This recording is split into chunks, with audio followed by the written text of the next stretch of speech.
And go. Happy Wednesday, NABJ Chicago. I am Aisha Jefferson, NABJ Chicago member, active member, and former board member. And I am here to welcome you to our first event for May, Mental Health Awareness Month. This is a very important, a dear topic for many NABJ members, particularly myself. A lot of us as journalists, we do the job, we do what we're required to do, we put our feelings aside, and we just kind of soldier on. But, as everyone pretty much knows, the last 2 years have been, really chaotic, and, not just with the COVID-19 pandemic, but with the, a lot of the unrest that's happened, protests, and, watching a lot of people who look like us, die. And if you're in Chicago, particularly, you see a lot of victims who look like us as well. So while we are professional and we know how to do our jobs well, we are also human, and it has taken a toll on us. So we thought that it would be important to discuss this with a wonderful panel that I think you guys would appreciate hearing from. Also, our president, Brandon Pope, unfortunately is unable to make it here with us live, but he is here in spirit and is very supportive of what we're doing. I would like to now pass it along to Portia King, who will be moderating tonight's event. Thank you so much. So happy to be here, and I'm excited to be a part of the mental health check-in with NABJ Chicago. So hello, everybody. Welcome, welcome. So what I'm going to do is I'm going to kick it. So this is how we're going to do the intros. We're going to kick it. So I'm going to kick it to one of you first, and you can share your information and all of your details. And then you can just kick it to the next person after you, whoever you pick. So first, I'm going to kick it to Mr. Will Jones. Tell us a little bit about yourself. What's up, everyone? I am a reporter for ABC7 here in Chicago. I cover race and culture. I've been in this role since January of 2020. It's a brand new role that was created by the station group to cover marginalized communities across the country. I've been at the station for about 6.5 years now, and it's going well. I'm a former board member for NABJ, so I'm very happy to be a part of this discussion tonight. So I'm going to kick it to my colleague, Poinesha, next for an intro. Thank you, Will. I am Poinesha Barnes. I am a special projects producer for ABC7, and as Will just said, his colleague. I am also the events committee chair for NABJ Chicago, and it's a role that I am really passionate about and excited about. And I am a former NABJ board member when I was in Memphis, and this is a cause that's very close to my heart with mental health. So I'm really, really happy and excited about what we're going to talk about today. Awesome. And I'm going to kick it off to Phil. Thanks, Poinesha. I'm Phil Thompson with Chicago Tribune Sports. Specifically, I cover the Chicago Blackhawks, but I've covered other teams, including the White Sox. In recent years, I've been in this Blackhawks role for about the past 2.5 seasons. I am also a former NABJ Chicago board member and proud to have been. So with that, I'm going to kick it back to Aisha so she can tell us a little bit more about herself.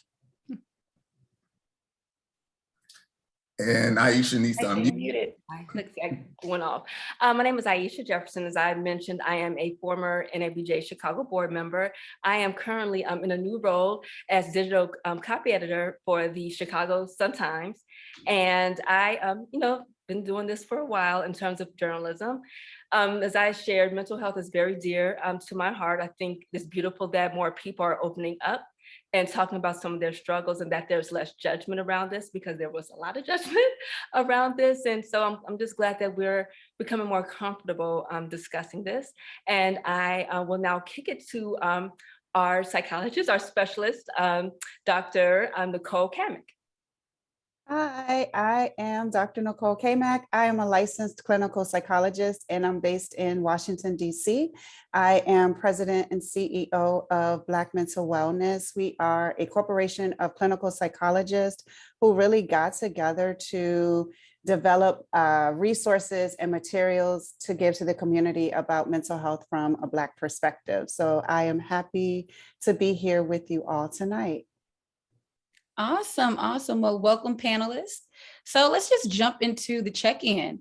So as we know, mental health has been sort of a taboo in our community, not just within our generation, but for generations way before us. So are we seeing an increase in the trend of more Black people seeking mental health and viewing it as less of a taboo in our community? Any thoughts on that? And I guess we'll kick it to Nicole to answer that first. Yes, it's interesting because there are definitely more Black people seeking therapy than I think I've ever seen before. As we think about, I know you all opened up talking about since 2020 how things have been.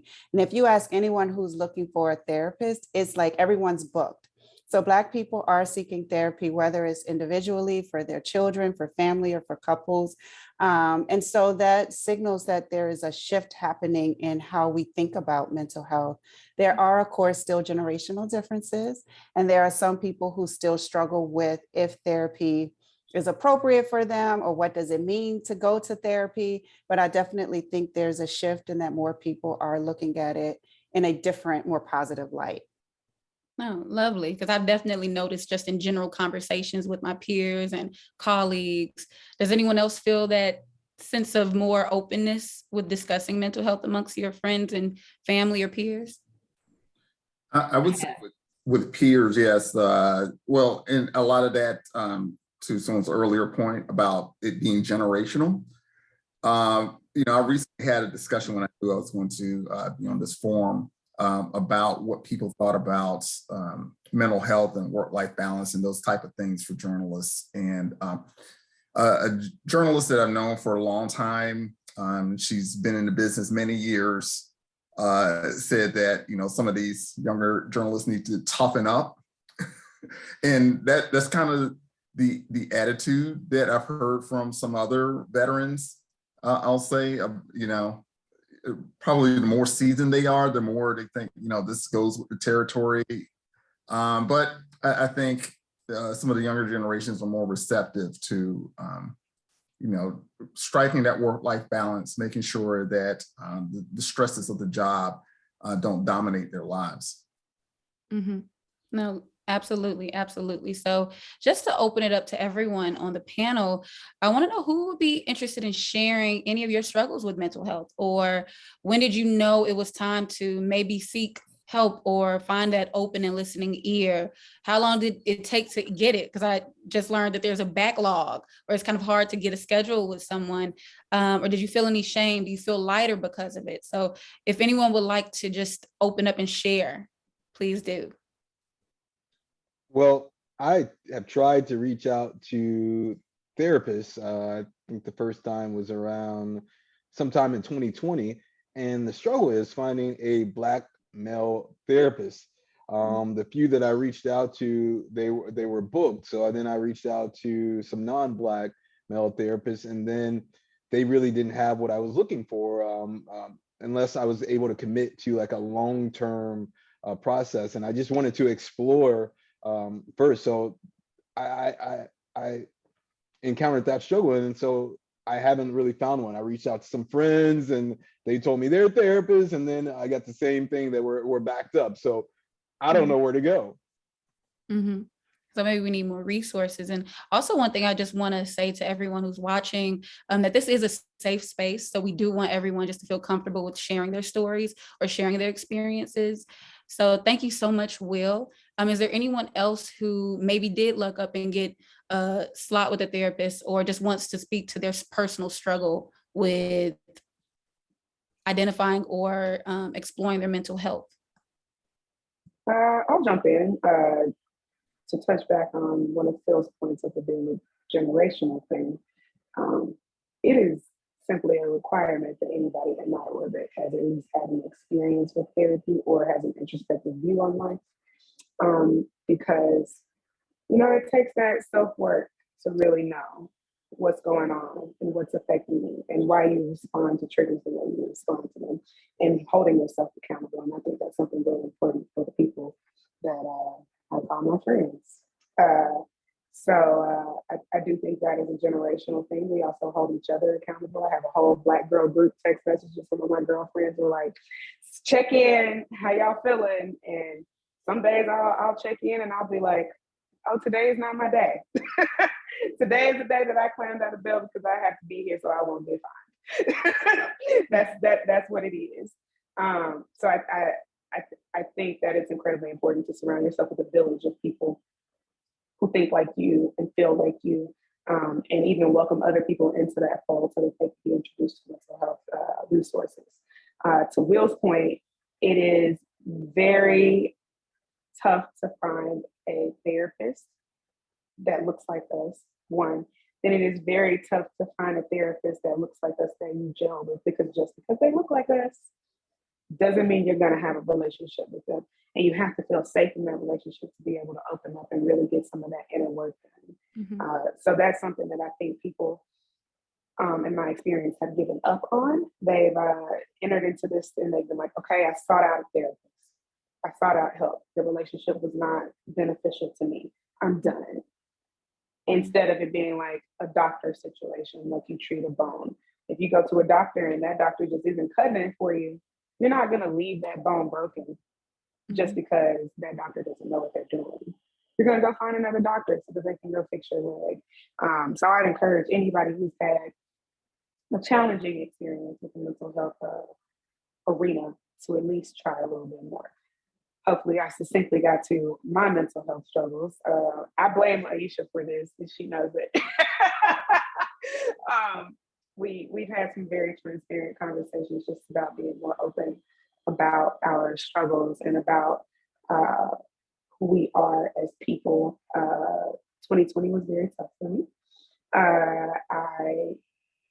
couldn't, my nephew was born in 2020 and he's a cute little chocolate jar, that's my baby. And I just could not bear to see another Black body die. I just couldn't do it. I'm a producer, and I was a line producer at the time.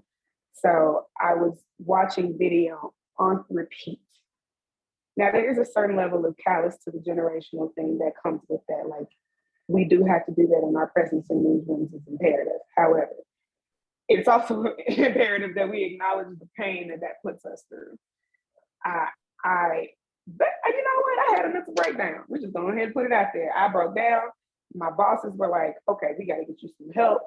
I took off work for 3 months, went and got some help, came back better than ever. I've never been a better version of myself. I even got promoted when I got back. I was just more prepared and more equipped to deal with the traumas that were coming up, because what I think people forgot about 2020 is we didn't have our outlets. You couldn't go hang with your friends. You couldn't go to a rooftop when you were having a bad day. It was you, yourself, and I sitting in a mirror, looking at yourself, hearing your thoughts, and not knowing how to answer those thoughts internally and with positive feedback was something that was difficult for me, because in my experience as a Black woman, there isn't a ton of positive affirmation out there for us. So I had to learn how to affirm myself. So through that, I found a great therapist at the time. Our relationship, unfortunately, ended in a terrible manner. But she was there for a reason when she needed to be. And she got me through my rough patch. And y'all can't tell me there's not a better version of Poinesha sitting on the other side of that struggle right now. So that's my story. Oh, thank you. Thank you so much for sharing that. I mean, that was very insightful. And I'm sure, like you said, there are a lot of people who could probably relate to it. And it really does help hearing someone else continuing or experiencing something similar to that. So thank you so much for sharing that. Is there anyone else on the panel who would like to share their struggles with mental health or identifying resources? Okay, yes, Aisha. Well, since, Poinesha and Will shared, and Poinesha put me on the spot for putting her on the spot privately, I guess I'll open up a little bit. I like people and I talk to people a lot, but I'm very private with a lot of parts of myself. I mean, some of you just found out I have a new position because I kind of keep things to myself for a little bit. But that's something too. I'm working on that. But for me, it took me a while to get the help that I needed. I'm dealing with depression. I'm dealing with suicidal ideations, things I have been dealing with since I was a little girl. And when I did get help, initially, the therapist came from recommendation from a friend of mine, an ex who I'm still, very, friendly with. And he recommended someone who not just wasn't qualified, but was spiritually succinct with me. Someone who was, African-American, someone who I would not have to edit myself with because I just want to talk and say it out. I do not want to have to, think while I'm processing things.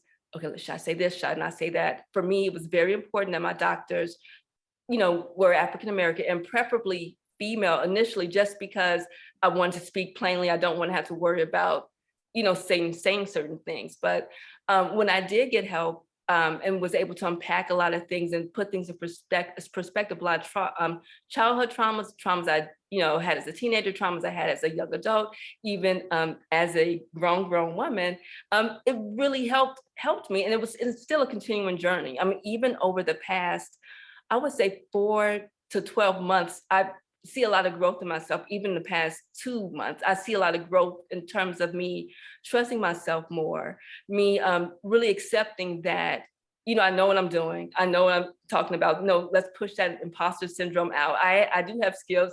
I am capable of sharing, but I know with other people as a journalist, because for a while, for whatever reason, I thought I had nothing really to share. And so I was hesitant to mentor someone because I'm thinking, what would I share with them? So I had to really change my perspective about how I saw myself. And I kept a note that one of my doctors wrote down like 7 years ago about seeing myself the way other people saw me, whether it's my professors, even some of my bigoted editors I had in the past, just whatever they saw me to do the job or do whatever, to start seeing myself in that way. And so I find that imposter syndrome is something that affects a lot of us. It sounds kind of crazy. It may sound like, first world problems, but it's a very real thing because it can lead to, depending on how creative you are, and I am very creative, the ideations, the thoughts about yourself could really snowball into something very ugly, which could possibly lead to a very harmful and dangerous situation. So, I just think that, I just feel very grateful. I'll say this. I'm grateful that the conversation, that we're able to sit here and be open about it, because I was very scared to share things. I know that 5, 6, 7 years ago, it was very different just 5 years ago was, it was very different to share, to say, I dealt with suicidal ideations. I dealt with depression or whatever have you. You just didn't feel safe to say that. So I am grateful that, this is a safe space and that people are mature enough to, receive this information, engage in this conversation without trying to weaponize it. So yes, I am putting that out there that we're not doing that. People can hear it and they're not trying to be manipulative or anything like that. So I think that was a roundabout way of answering your question, Portia, but no, it's been almost like a lifelong struggle pretty much for me. And I take it day by day. And I do definitely see progress I've made, especially like over the past 4 months, just how I handle situations work related, because a lot of the stressors I've had, I would say over the past 9 months have been work related. And, being that reliable person that they can, go to, schedules changing, crazy coworkers, and being able to handle that with grace without cursing people out, because again, I'm creative, and just being, level of calm and centered and being professional, but still, certain things need to be addressed. So I won't take more, because I know this will probably come up later, but I'm just grateful that we're able to do this now. Mhm. I should share too, since you all were so vulnerable with your issues, mine was work related too, as well. For all of my career, I've been, until now, a general assignment reporter where I covered a lot of crime, and that would just weigh on me. It was very rough to often go to these crime scenes and see someone grieving, seeing someone who looks like me. I've seen bodies on the ground too often that I want some not covered.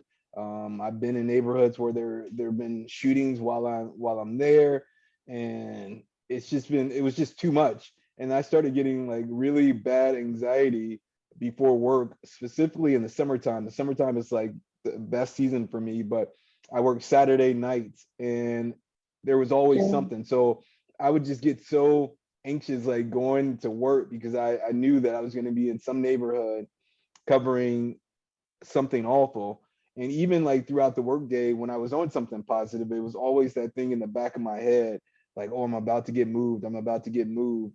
And then if I didn't for that day, I'm like, well, I won today, but what's going to happen? happen tomorrow. And I just felt like I was exploiting Black pain.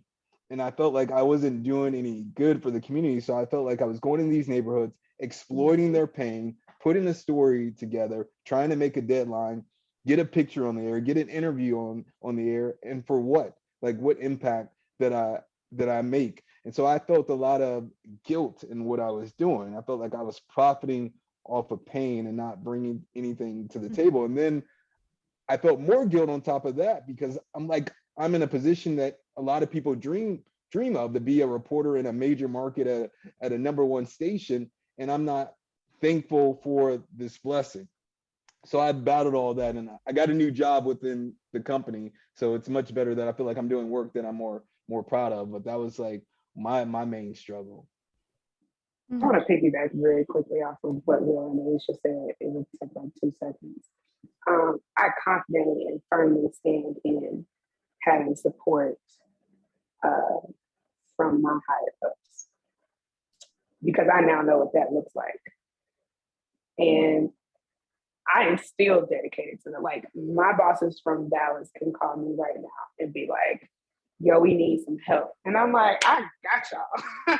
Because they were there for me, and they didn't weaponize it, as Alicia said. They did make me feel like I was lucky to be in a top 5 market at an O&O, like Will said. They cared about me as a person.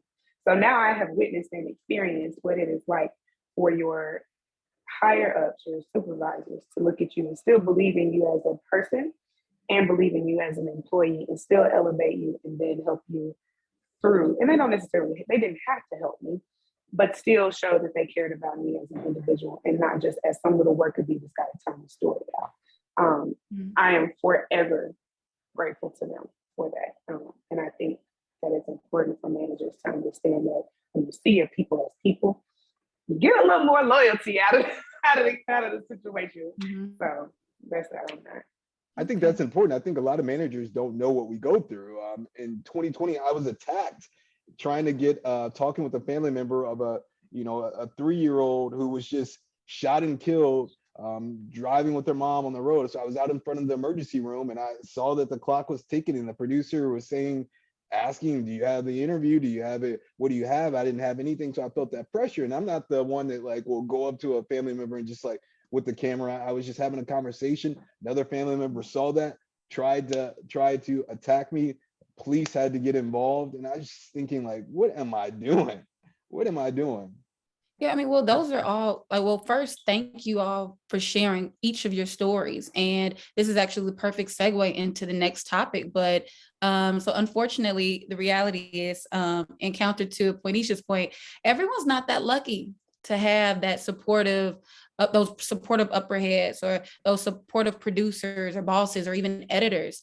So how do you all handle workplace stress, or even address microaggressions and other poor behaviors from your coworkers or even bosses? And I see Mr. Phil over here nodding his head. So I want to introduce you or invite you into this segment of the conversation. Apparently the word microaggression is a trigger for me. Yeah, I was familiar with that even before I even knew there was a term called microaggression. I remember I stepped into the Tribune. I was in an elevator with a well-respected columnist, and this is back when online was jumping off. And I was brought in because I had experience as an online journalist. And her comment to me was, how does it feel backing into the Tribune, backing into this job? Is to say that I didn't deserve that opportunity to work there. And it's not the first time that I've had people question, why do you have this role? Why did you get this job? That hint, maybe that because you're Black or a Black male or whatever, might have had something to do with the reason why you got this opportunity and I did not. Never mind the other people who were white like you that got that opportunity. Or the fact that you're actually qualified. Yes, exactly. Come on, Mm-hmm. Poinesha, that never enters the equation for some people. But I've worked in a number of different departments, and you have people that Well, I've had a situation where I was a supervisor of some people, and I was told that my voice and my mannerisms were intimidating to my employees. And almost kind of a, like, I don't want to say threatening manner, but it just really kind of shocked me that, and you all know me, if you lined up all of us within the board or even on this panel, I am the least intimidating of anybody. Look at Will nodding and say like, yeah. Will's like, where did that even come from? But you learn to deal with these things, and which is why I think having things like NABJ is so important, is because it's a sounding board for just kind of downloading what your stresses are. Is it just you? Is it just in your head? It's kind of a stress relief. But I think through this pandemic and through kind of the contraction of journalism, your group that's kind of your support group, I feel like has been shrinking in recent years. Okay. And so one thing that comes to mind specifically I know for men as well, but specifically with women in journalism and in broadcast, like I know women, when it came to their hair and having to consistently manipulate it to be a certain way, they would go through like hair loss issues or extensive heat damage issues. So I want to know, just hear from you all, what has it been like just even being in the newsroom, if you didn't experience yourself, but even just witnessing those stresses that a lot of journalists go through when it comes to, or Black journalists go through when it comes to their physical appearance on camera? So I worked primarily in print, even though my degrees are in broadcast. My work is, and I've done some video work. My background is primarily in print, and I've worked, at a radio station too, but still in the digital or print, the written form. Interestingly enough, even if you heard me say my degrees are in broadcast, particularly my undergraduate degree, I didn't see a lot of women who were natural like me. I'm one of the early natural women. I could tell I've gone to NABJ. I was one of a handful of women with any type of natural hairstyle, they're print or otherwise. And one of the reasons I just decided to go with print, because I felt very strong about wearing my hair natural and had no desire to alter it anyway. I was a teenager, so I learned that you can be a little more flexible, but I was very rigid in how I thought at the time. And wanting that the desire to wear my hair natural, not seeing women who looked like me on television is one of the reasons why I worked as a print journalist, because you didn't see it. Maybe there was one sister who worked on CNN with braids, or HLN with braids, or she did weather, another one who did weather with a short natural, but you did not see a lot of us with natural hair. That has changed now, and I'm glad that it's more accepted. And I think the pandemic has also helped. I watch news, particularly ABC News. I've noticed a few journalists. I noticed they had a brother, Zachary, is it Keish? Zachary Keish. He had locks. I said, oh my gosh, this brother has locks. And he was reporting news all around the country. I said, oh, this is cool, because I know I have older friends who were journalists like 20-something years ago who worked for Black establishments who were also told they had to cut their locks because it wasn't professional. And they're working for Black people, and they were told that. But to see Zachary, I was like, oh, that's awesome to see that. Then I noticed during the pandemic that some of the women, they were changing up their hairstyles, because, in broadcast, you're told to pretty much stay with a standard look. For women, it was at one time shoulder lengthen up, and to keep the same hairstyle so that viewers could recognize you. But I started noticing women, if they were out covering Black women particularly, they were wearing their hair natural. They were wearing it in a bun. They were, if it frizzed up, it was okay. And that was welcoming to see, because that is real life. Our hair changes, and that's what it does. And we make up. We couldn't get to the salon either. You can't get to right.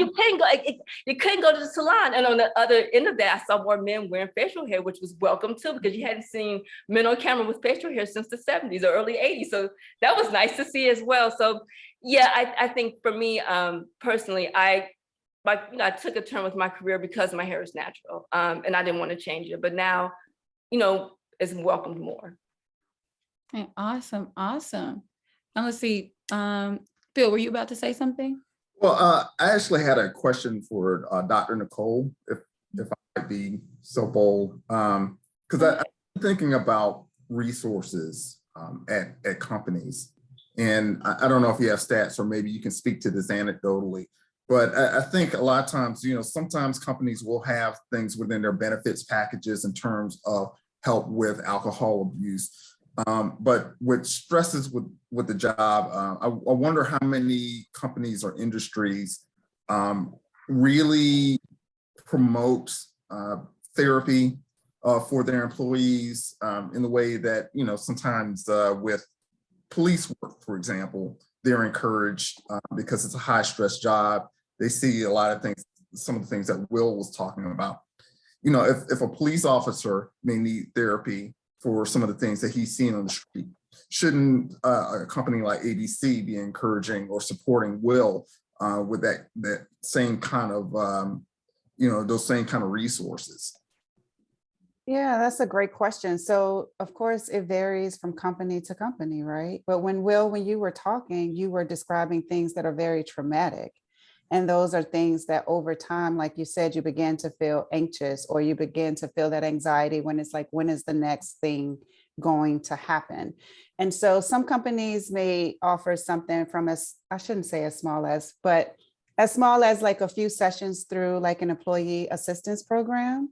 But there are some companies that will develop partnerships with companies like Lyra, for example, where they will provide their employees 15 sessions, 25 sessions, 30 sessions a year of free therapy. And it's connected with an outside source, Lyra, who then do their own work with getting therapists. So it's not even connected to the company, but it's a free benefit for employers that employers can provide to their employees.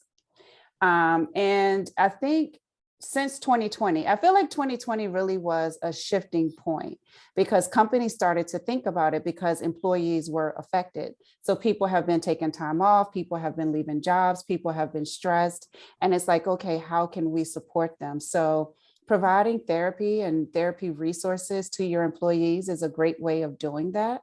Other things that companies have done is like having different time off or giving people more time off or allowing the space to do those things is where you've seen a lot of companies doing like more, even when people are going back to the office, still having that hybrid model to reduce some of that stress of coming in. And one of the things that the data shows is that Black people didn't want to go back to work because they didn't want to deal with microaggressions and they felt more comfortable at home and it was safe at home and you didn't have the stressors of putting on for other people.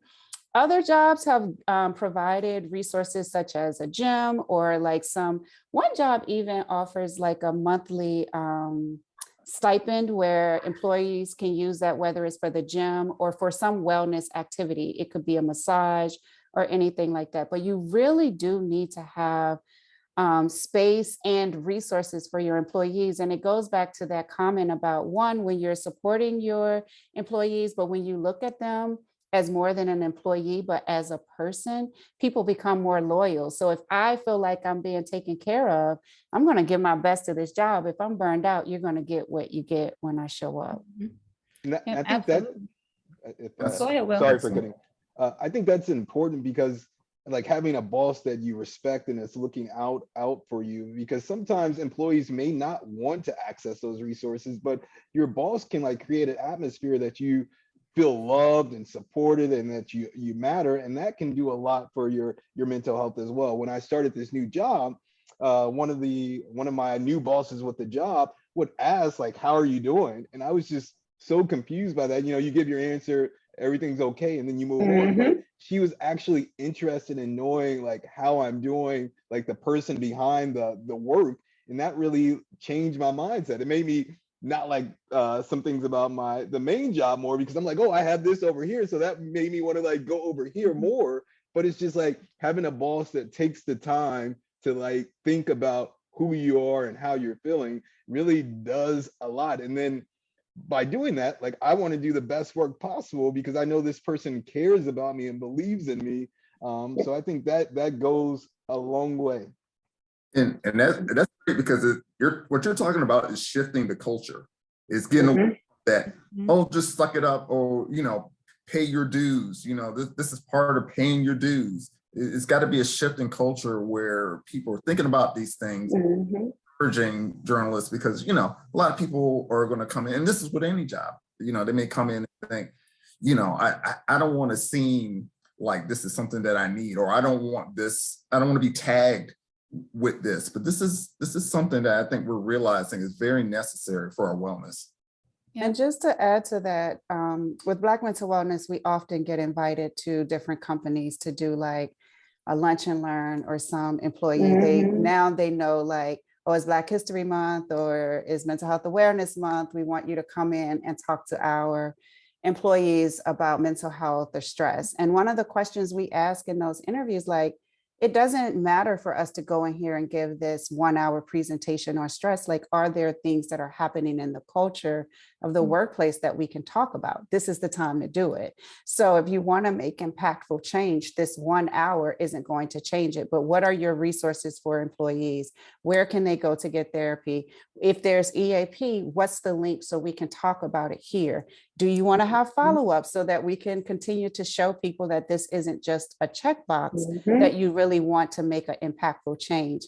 So companies, those are the conversations we're having with them, because I think oftentimes it's like, how can we appease people? But we don't want to be used in that way. And then you feel like a fraud going in front of people knowing we're just here for this, you know, checkbox. To check that box. So how real do you- quick, Oh, go ahead, Poinesha. just a real quick, like, personal anecdote. It gets dark, I will warn you guys. So the part that I left out of my story was I had a boss, and it was actually a white woman. And I'm not saying that all bosses should be like this, because she went above and beyond. I remember distinctly, I was the first producer, because I was also the special projects producer, and I was the only person with a laptop. So I was the tester. So I had been out of the office since, like, when did COVID start being crazy? Probably like the end of February. So I had been out a month before the rest of my colleagues. So I had a month of isolation on top of everybody else. And I remember one day I was having a really terrible day, and I called her and I said, I'm not gonna make it. And it just stopped. Because I was actually seriously contemplating jumping off of my balcony. Like, honestly, I was like, I'm just not doing this no more. Nobody's gonna miss me. Imposter syndrome. Life will be better. Everybody else will be happier without me here. She knew me well enough to know that there was something wrong. She was like, I'm hanging up and coming to your house and your address. She comes to my house. I guess I looked terrible, because when I opened the door, she started crying. It's funny now, but at the time it wasn't. And she knew that the next steps that she took were going to take a producer off of the line, and not to toot my own horn, one of her best producers off of the line. And she said, I don't care what we got to do. If you don't go to human resources, I will. You need to be not at work right now. Go get your stuff together and then come back. Like, she was 100% like, go fix this. A week passed by, we got it out. I went off work, and like, to this day, like, she saved my life in 2020, all because she cared. So like, that's the type of impact, maybe not at that tier, because I know she was different, that I expect from my employers now. Like, if I tell you I'm not okay, I trust that you believe that, and that I'm going to get the help that I need, instead of you being like, yeah, that's cool, but can you? Like, it's incredibly important to have that support on the upper level, and I'm not even on air, so I can't imagine what Will has to go through. And the fact that you've held up this long, my brother, sheesh.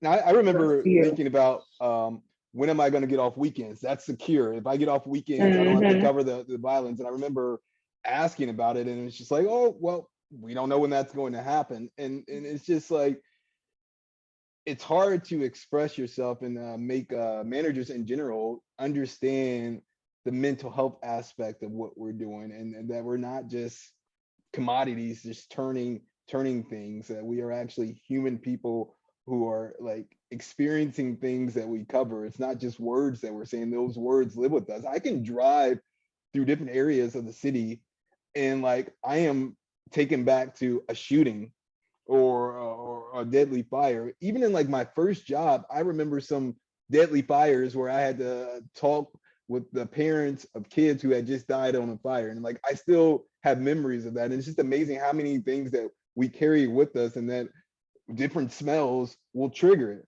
Mm-hmm. Yep, absolutely. Again, just to point out, that's trauma.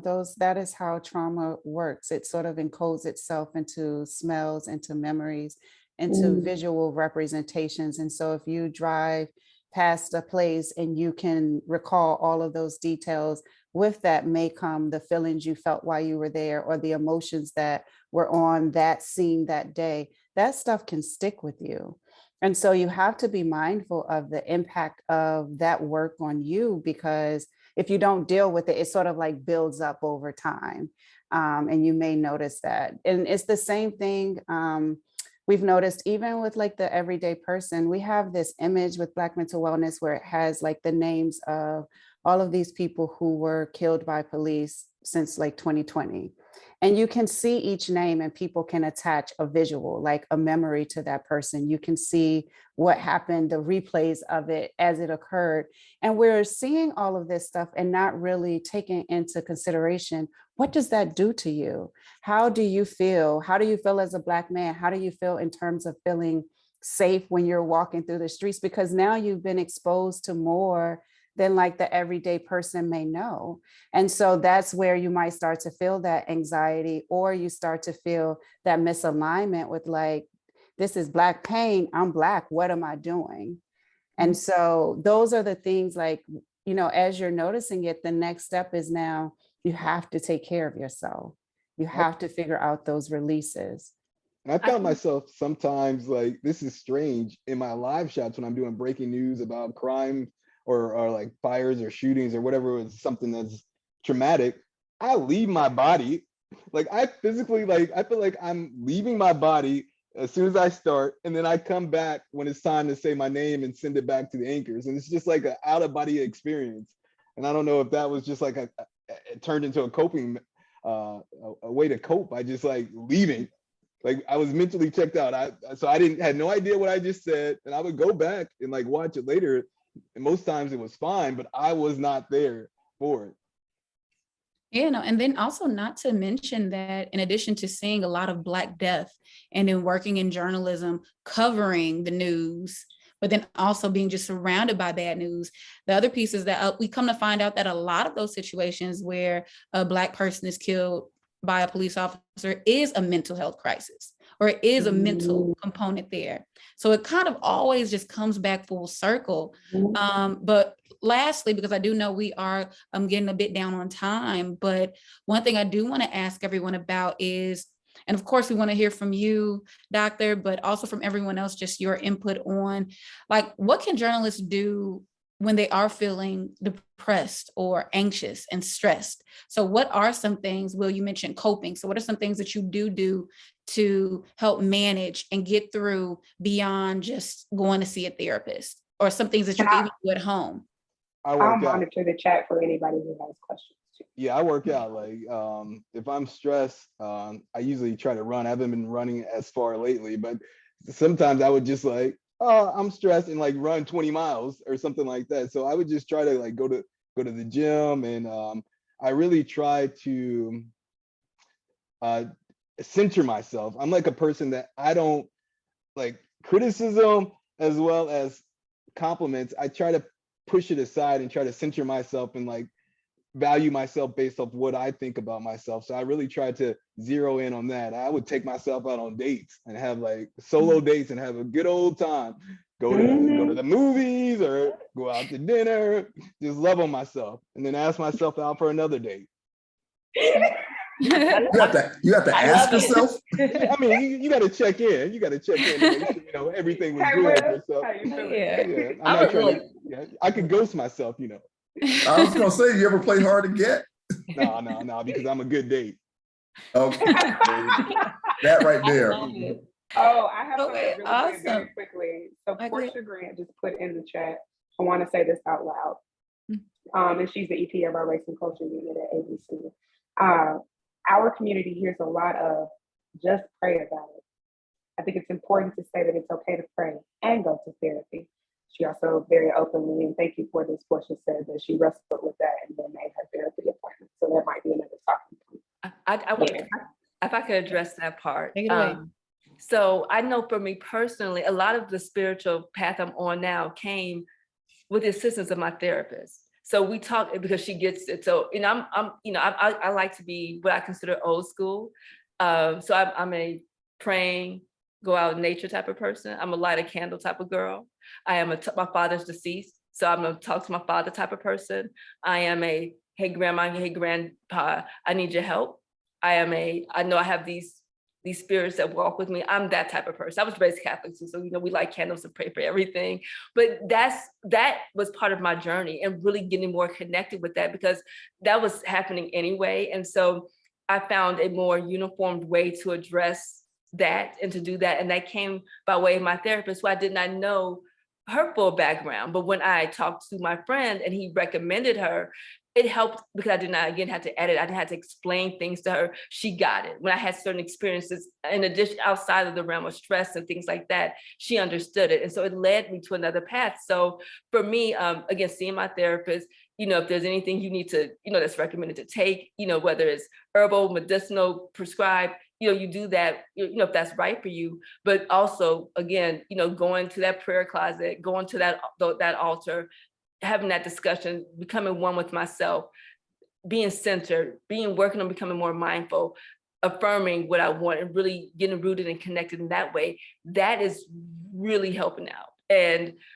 in a way that because this isn't a new practice for me, but I think I'm just, again, surrendering and allowing myself to see me, like really see me outside of whatever mess, because again, I'm creative, and all the stuff I've said to myself, and no one can curse me out, say anything horrible like I have done to myself.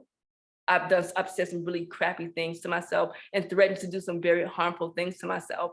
And so to kind of push that aside and really see the real me, that has come, again, with the help of therapy and whatever is recommended to help get you straight on straight and narrow, but also that praying, that getting centered, that's been my journey. So I'm still on it, and there are times I'm tested and I'm like, what is going on? But becoming clear with who I am, the real me, that I think is why I'm still here. That is why I'm still here today. That's why I'm able to be, like Poinesha pointed out, why I'm able to be a part of this chat and share that with you. Mm-hmm. Can I add something to that? So I think this goes back to the first point when you all were talking about like finding a therapist and how difficult it is. And this is why therapists provide free brief consultations, usually 15 to 20 minutes. I would recommend that you come up with what is important to you. And if church, if spirituality, if there are certain factors that are important to you, have that in mind so that when you do those brief consultations, you talk to that provider about it, because that way you can sort of gauge like their reaction to it, their response, if they have worked with other people who maybe have similar beliefs or who may be of the same cultural background as you sort of get more of an idea about, is this person going to be a good fit? Again, it's only 15 to 20 minutes. So it's just you trying to figure out if that is there, if the relationship could be there, but you are in charge here. So you get to interview them. And then the second part about it is that does come up a lot with church and prayer, and it leads to stigma. It leads to people feeling like, well, maybe I didn't pray enough. I didn't believe enough. I don't have a reason to feel this way. God has provided everything that I needed. And it puts you in this deficit. And what I tell people all the time is, God made me. I'm a psychologist. Come on now. Like it doesn't have to be one thing or the other. And oftentimes in therapy, one of the first questions I'm asking about is spirituality. What are your beliefs? When you need strength, where do you go? Because I'm going to use that on you later. You might not know it in the beginning, but when you start struggling, and we're talking about those coping strategies where you said prayer is important. When was the last time you prayed? Where do you go to pray? How do you pray? We're going to talk about like, what are the Bible verses? Can you put it in your phone in the notes? So when you need a reminder, you got your list right there. What are the visuals? Who can you talk to? Who are your spiritual advisors? So it doesn't have to be these separate worlds they actually merge quite often. Okay, One thing awesome. Phil, you wanna- thank you for that. Yeah, I just wanted to point out a different facet too, because this is something that I deal with all the time. With this particular job that I do now, it can sometimes be a 7-day-a-week job season, because they will have practices and games. And, even on days that are scheduled as off, they may drop some major news through a press release, and then your day off becomes another work day. So it kind of accumulates where it becomes this thing where there's always this anxiety that something is around the corner. You can never totally, completely shut off work unless you make yourself say, okay, I'm going to check out. I got to talk to my editor. If anything breaks, if there's any breaking news, I'm just not available for this. You have to force yourself. I'm not real good at it. My own editor tells me I'm not real good about it. She gets on me for not separating it more, but I'm working on it. One thing I try to do to try to separate myself so I'm not always just Phil Thompson, a journalist, is to try to explore other things, whether it's something in nature, something spiritually. Maybe I dive into something that interests me historically, just so I can define myself by something else other than news or sports. So boundaries. Yes, thank you. Boundaries. Mm-hmm. But it's tough though. Oh yeah. No, absolutely. I'm sure that everyone struggles with that in some capacity, whether it's with work, family members, friends. But yeah, I mean, I guess if I shared one of my pieces is to just be alone sometimes and just reminding myself that I don't have to be everywhere all the time doing everything with everyone. So sometimes it's okay to just be in solitude. So yeah, no, thank you all so much for sharing. Poinesha and Aisha, I think that there was a presentation. Are we still going to do the presentation? Yes, Dr. Nicole, are you cool with the slideshow right now? You want me to pull up the thing, or you're going? What do you want me to do? Let's see. I saw a slideshow that you sent us, but if you just want to go off the dome and maybe offer some coping mechanisms, tell us a little bit about your practice, maybe go in depth about what your triggers are and how to recognize them and how to respond to them. I think that would be very helpful for some of the people on the call.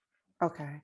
So you all started with some great coping strategies, actually. Like all of those things are coping strategies, and those are things that you would put in a toolkit. So one of the things that I would start with people is you have to have like stillness. Part of how you know what your body is responding to, what is a trigger, when you're feeling angry or anxious or whatever the emotions are, requires you to get in tune with your body. And for some people that might be meditation. It might have, for me, it's oftentimes I start my morning 5 minutes each morning before I pick up that phone, before I check email or social media or have any external influences. I need to know, how is Nicole feeling today? Mm-hmm.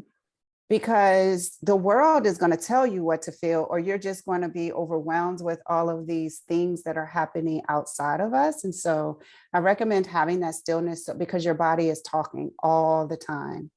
It's giving you feedback on what you need to do. Sometimes we're just too busy or things are too loud to hear it. Some of the things to look out for, what you all described, there are so many things that could be traumatic. Those visuals, it just, honestly, Will, like when you were talking, it's like I do a lot of work with veterans, and I have, veterans have a range of jobs in the military. And for some people, it was exactly like some of the things you're describing, seeing some of those things and then having those images, and that, later it impacts them. But some of the things to look out for is like, are there any emotional changes? Like, do you notice you're feeling down more, or maybe you're crying more? Or you're just not feeling like yourself. You can also think about like if there are behavioral changes, like for some people, it might be not just I'm going to have a drink for a happy hour, but now I'm drinking, like give me the whole bottle. And if you think back to the beginning of the pandemic, alcohol sales went through the roof because people were stressed and we didn't have outlets. We couldn't go with our friends or be in community. And so it was like, I need an escape right now. It's changes in appetite. So whether you are eating more or less than usual, look at your sleep. Are you sleeping more or less than usual? And then you want to think about like, now that you can do things, does it feel like you want to? Or when you're with your friends or you're hanging out, is it as fun as it used to be? When you're starting to notice like some of those changes, problems concentrating, or maybe it's harder to do your work at work, like it's taking more effort than it normally would, you want to start to think about, okay, I have to do something. So, some of the easy things are, I am really big. So Will, I like when you said this, I'm big on grounding yourself. What helps you to feel centered? It can be a place, it can be an activity. What is it? Because you need to figure that out first. You can use journaling to release the emotions. You can use exercise. What type of exercise? Sometimes I might want a more intensive workout when I need to release some regression. Sometimes I just need to breathe, and it's going to be yoga and some deep breathing and trying to quiet those thoughts. Figure that out. Is it cycling? Is it being outside? Is it taking a walk around your neighborhood? You can even do something that's called like mindful walking, where you're outside, but you're taking in what you see. So what are 5 things that you see as you're walking? What are 4 things that you hear? What are 3 things that you could touch, that you can almost imagine like the texture of it? And as you're going through the 5 senses, you're taking yourself into the present moment. That's a way of further disconnecting from what might be happening around you or at work or with your family or all of the above. So that is like, I like, exercise. Think about how to improve your sleep. Think about who you feel like yourself in community with. Like, who are those people that you can be around them or with them or talk to them? And again, you feel that disconnect, because we need those moments. We need those reminders that I'm more than what I do. I'm more than this job. I'm a person. People love me. They want me to be around. I can have fun. And as you're doing all of these things, I'm not saying you have to do them all every day, but you have to figure out, how do you incorporate these things into your schedule over time? And coming back to the idea about like disconnecting is also a big one. So yes, you might not can disconnect totally all the time, but what does it look like when you do? How do you sort of, for myself, I put a time limit at the end of the day, like, okay, for real, I can't go straight from the laptop to the bed. Like, I have to have some space to disconnect, to unwind, to just, what does that look like? And being able to put that into your schedule. So those are some of the things just as a start. Coping and all of that is trial and error. So sometimes you might do something and it works perfectly and beautiful. And sometimes you might do that same thing and it's like, that was not enough. Okay, that's fine. Add something else onto that, like being able to do multiple things. So some days you might need to work out, you might need to journal, and you still may need to get some time outside to be in nature, to get some fresh sunlight, fresh air, and that's okay. And just figuring that out though, and just having like a toolkit that you can pull from of what you can do to ground yourself. Now, there are some times when you should go to a therapist. Everyone can benefit from therapy at any time, but there are times where things are a little more serious. And so if you are having those thoughts about hurting yourself, or sometimes it's hurting other people, or if you're noticing that it's just like you're noticing those changes in multiple areas. So it's the emotions, it's the behaviors, you're noticing you're doing more high risk or drinking more, things like that, then you also want to seek a therapist. And again, find a few people. There are directories out there, so you can look at like therapy for Black girls, therapy for Black men. You can go to Psychology Today, and with Psychology Today, you can even add in like, if you want a Black provider, if there are certain, if it's a certain gender, if it's a certain age, a certain area of expertise, so that you can start to narrow it down. When people ask me for recommendations, I try to give them at least 3 or 4. call these people and see what feels good to you. Just because it is hard to have someone who's both taking clients and who might be a good fit for you. Absolutely. Thank you so much. You definitely hit every point on the head. There were even things that I didn't think of. So I really hope that everyone was able to take something from that. So I noticed, like, I'll go for walks.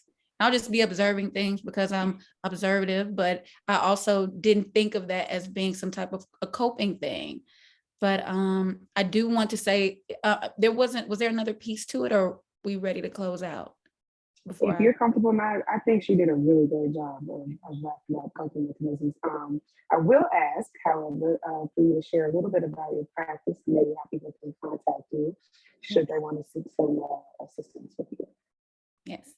Okay, so I have a few things going on. So one, with Black Mental Wellness, you can go to blackmentalwellness.com, and it is a website that has information about different mental health disorders, coping and wellness, resources that you can use. And it's just a way of thinking about mental health from the Black perspective. We often use different language. We talk about mental health differently. So oftentimes people would say, like, oh, I'm not depressed, but they would describe depression. And a lot of times in Black people, that is more of the physical symptoms, like, oh, I'm having pain, or I feel irritable, or I'm struggling with this, or whatever those terms are. And they don't necessarily look at it like depression, but it is. But being able to provide that information and use examples that are more aligned with, like, our culture is what the platform does. And so you can go there. We're on Instagram at Black Mental Wellness. And each week we take on different topics and provide information. That's like a fast way of getting it out there.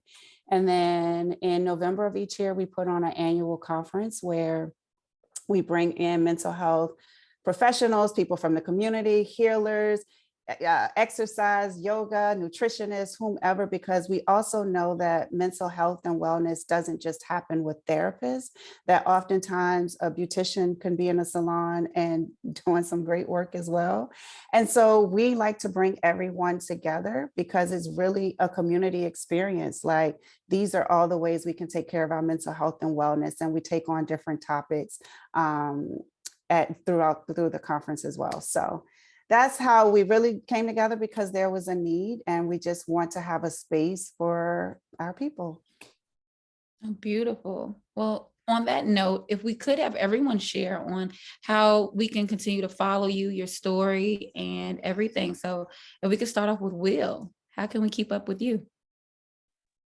I feel like kind of funny now. Like, you can find me on Instagram. I don't even know my Instagram by let me check. I think it's Will Jones ABC7 on Instagram. I need some more followers, so follow me. All right, thank you. All right, how about you, Phil? Let's see, on Twitter, if you're into hockey, _Phil _Thompson. One of my coping things is I like to take pictures, especially when I travel. So my Instagram is Philly Chicago. That's the best I could come up with at the time. So, but it's easy to remember. So Philly Chicago on Instagram. Okay, awesome. Thank you. All right, Aisha. I am currently set to private because, I like to hide sometimes, but I go in and out. So it depends, I'm in a private mood, but I'm coming out from hiding. But so if you follow me, I will accept. My Twitter is Aisha Iman, so AISHAIMAN. That is my middle name, not my last name. And on Instagram, I am Aisha Iman J. So Aisha Iman J, that is me on IG. Awesome, thank you. All right, Miss Poinesha, how can we keep in touch with you? You can use my name, because I doubt you will ever find another Poinesha. And that's my name across the board. So POINESHA. And to Phil's point, my coping mechanism is traveling. You find me in a jet. So my Instagram is a lot of me traveling. So. Okay, awesome. And then Dr. Nicole, would you like to share any of your personal pieces, or if anyone did want to keep up with you personally? Okay, don't judge me personally. I am the Explorer 37 on IG. Oh, I love it. I love You it. sound like a traveler too. Yes, love to see it. But all right, and so for me, I am Portia King Media on everything. So I just tried to, luckily was able to keep it consistent across all the platforms. But this has been an amazing conversation. Thank you so much to NABJ's Chicago chapter for hosting this. This has been the mental health check-in, and a huge, huge, huge shout out to our panelists who were not only just open and vulnerable about what they're experiencing, but also just giving a lot of insight and light that could potentially help up and coming younger journalists or even our peers who work in journalism as well. So thank you all so much. And a huge shout out again to Dr. Nicole Cammack. We really appreciate your professional insight. And with that, everyone have an amazing evening and a lovely rest of May, which is Mental Health Awareness Month. And yeah, use those copes or those coping styles. And thank you for your. And thank you. moderating skills. Thank you. Yes. Thank you very much for having me. Mhm. This was Y'all great. have a good night. Bye. Yes, bye-bye.